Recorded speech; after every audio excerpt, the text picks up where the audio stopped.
They say when the devil wants to destroy a woman, he doesn't come with horns. He comes wearing fine abada and smelling of creed. He comes with I love you and the promise of forever. But when it's done, you'll be the one lying in a hospital bed, your legs numb, your voice lost, while he cruises a Benz with your soul riding shotgun. I was 27, a Lagos banker with dreams of love, peace, and partnership. Enter Demilade, the man with the smile of an angel and the ambition of a hustler. We met in the elevator of my bank. He claimed he was a real estate investor.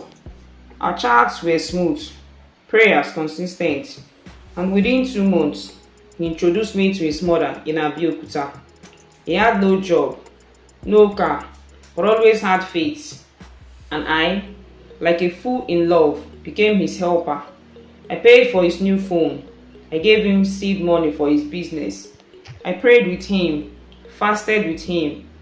And when he said his pastor wanted to pray for our union, I followed him to Ijebu Ode. That pastor wasn't ordinary. His shrine was marked as a prayer mountain.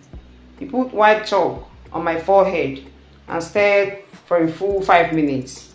Then he said, "She's the one. Her light will open your way." I smiled. Demilade tightened my hand. I didn't know that in their world, "she's the one" meant I was the balance. 2 weeks later, Demilade came to sleep at my place in Abulebwa. That night, I had strange dreams. I saw a dark river, blood dripping from the sky, and a man chanting over my sleeping body. At 2:13 a.m., I jolted awake. My back felt like it had been pierced. I screamed. He said I was hallucinating. By morning, I couldn't feel my legs. I tried to stand. I fell. I laughed, thinking it was sleep. I tried again. My knees buckled. I was rushed to the hospital. The doctors were confused. "She's physically fine." But I wasn't fine. I was trapped in my own body. They ran tests, MRIs, CT scans, blood work. Everything came back clean. But I knew something was wrong. Something deeper than medicine could fix. Demilade stayed by my side at first. He prayed loudly at my bedside, laid hands on my legs like a pastor, but his eyes were distant. His touch was cold. 3 days in, I noticed the change. He stopped sleeping over. He started screaming my calls. By the 5th day, I saw it on Instagram. A photo. Demilade, dressed in a white kaftan, posing beside a brand new black Benz. Caption: "God is faithful. New level unlocked. From grace to grace." I felt my heart stop. I tried to comment. My hands were trembling. My chest was burning. My mother collected the phone. "Mama, this boy, he's not who he said he is," I cried. She nodded slowly. "I warned you. Love no dey blind. Na devil dey wear cologne." That night, I remember the dream again. The river, the blood, the chant. I began to search for answers. We contacted traditional healers, pastors, even Muslim alphas. They all said the same thing. Her spirit was exchanged. Her energy was used as spiritual balance. The man used her destiny to rise. One native doctor in Ikorodu looked me straight in the eyes and said, "Your strength was buried while you slept. Your blood is in his covenant. His rise is tied to your fall." I wept. Demilade was unreachable now. He blocked me on all platforms. His mother denied knowing me when my sister visited her. But one night, around 3 a.m., while I was lying awake, I got a message. Anonymous number. "He didn't tell you, did he, that you were the final offering? They call it balance. The ritual works when it's someone you truly love, someone who trusts you, someone willing." I screamed. My brother rushed into the room. I showed him the message. He read it, then looked at me. "We are going to Ijebu Ode," he said. I nodded. My soul already knew it. That's where it began, and that's where it had to end. They say some roads, once taken, can never be unwalked. That behind the prayers, white garments, and holy oil, some altars burn with blood, not faith. That when a man wants to rise overnight, he doesn't chase hard work, he chases shadows. And some shadows require sacrifices, living, breathing ones. I will never forget the way Ijebu Ode looked that morning. Fog hung like spirits, refusing to rest. My brother, Sunkami, and I arrived in silence. I sat in a wheelchair, my legs limp, body frail, but my mind burning. We followed the directions from the anonymous message. Follow the red thread tied to the oba tree. Climb the hill. Do not speak until you reach the top. It felt like madness, but at that point, I had nothing else to lose. Halfway up the hill, I felt dizzy. My vision blurred. My body went cold, but Sunkami pushed harder. And then we saw it. A compound hidden by thick forest vines. Not a church, not a mosque, but a circular mud shrine, painted white, red, and ash. In the center, a fire pit still smoldering. Animal skulls hung from rafters.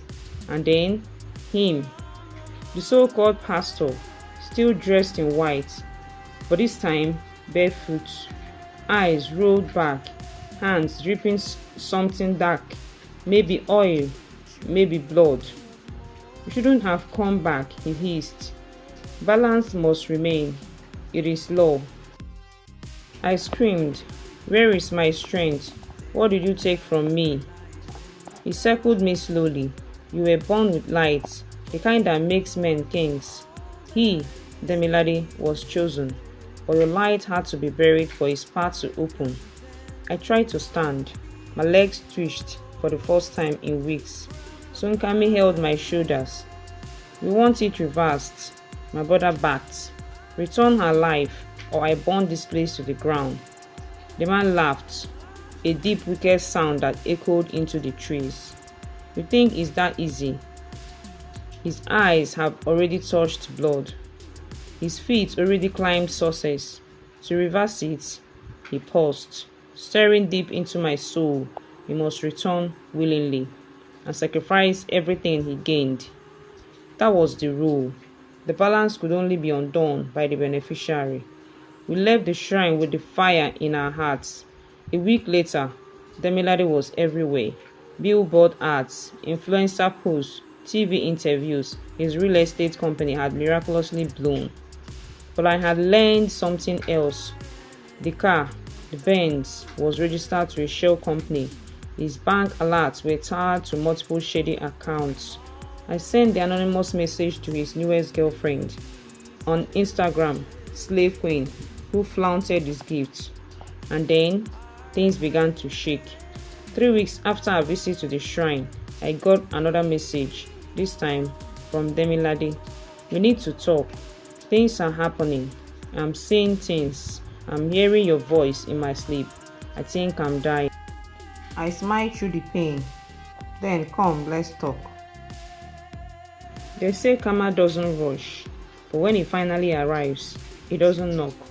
It breaks the door and sits with folded arms waiting. And when the man climbs to the top using another soul as a ladder, the day comes when the ladder speaks and demands payment. Demilade came, not in his usual fine kaftan or linen shirt.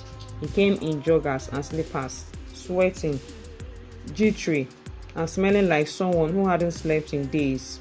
I was on the veranda at Mama's house in Abeokuta, wrapped in a thick wrapper, still unable to stand. He knelt before me. Zinny, I didn't mean for it to go this far. I looked at him. This man I once loved with my whole heart. The man who buried my strength while I slept beside him.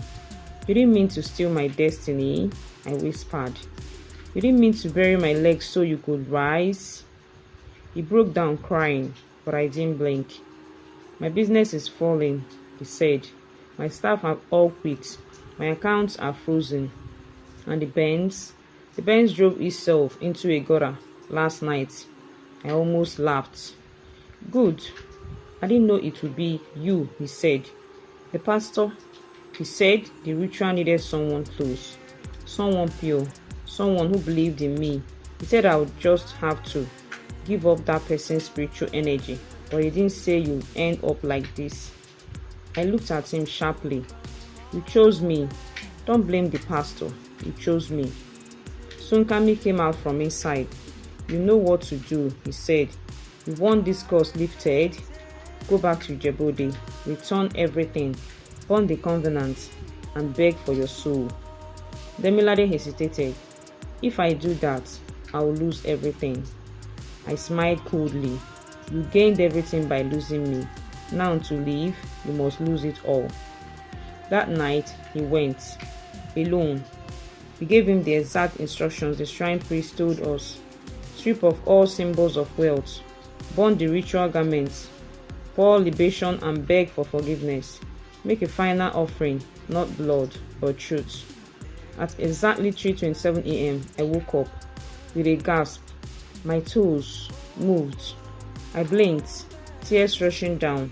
I lifted my knees slightly. My fingers twitched in joy. Mama, I screamed. I can feel something. In the morning, we got a call from a burnt phone. Demilade had collapsed at the foot of the hill. They said he was unconscious, muttering my name, eyes open but gone. By noon, I was sitting upright for the first time in months. By evening, I took my first 2 steps, weak, wobbly, but mine. Demilade survived, but not as himself. The fire took his mind. He walked around Abeokuta, now barefoot, muttering scriptures, warning girls not to fall for agbada-wearing demons. He lost his Benz, the company, the houses. Me, I started again, slowly, and though I still feel the echoes of that night, I've learned a hard truth. Never give your whole self to a man who hasn't even found himself, because some men don't want love, they want your light, your grace, your destiny, and when you shine too bright, they use you to balance their shadows. Hope you enjoyed this story and you learned a lot of lessons. Please do well to like, share, subscribe to my channel for more interesting stories. Thank you.